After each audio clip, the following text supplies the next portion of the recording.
O sa mga abangers dyan sa NCAA Season 99, hindi pa rin natatapos ang mainit na labanan sa men's basketball. Sa Game 1 kahapon, tinapos na ng San Beda Red Lions ang kanilang two-game lose streak matapos talunin ng EAC Generals. Ang final score, 81-71.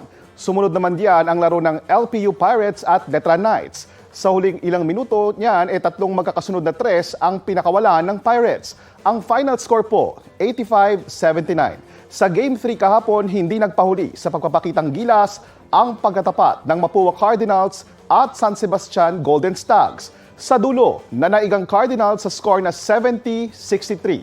Mapua pa rin ang nangunguna sa standings na may 10 wins at 3 losses. Pumapangalawa sa kanila ang LPU Pirates. Bukas, maghaharap ang Arellano Chiefs at Perpetual Altas, pati na rin ang JRU Heavy Bombers at Benilde Blazers. Balita ko, may tututukan kayo tuwing 10:30 a.m. sa GTV. Alamin ang mahalagang balita at impormasyong dapat nyong malaman sa Balita Ko tuwing Lunes hanggang Biyernes. Mag-subscribe din sa GMA Integrated News sa YouTube.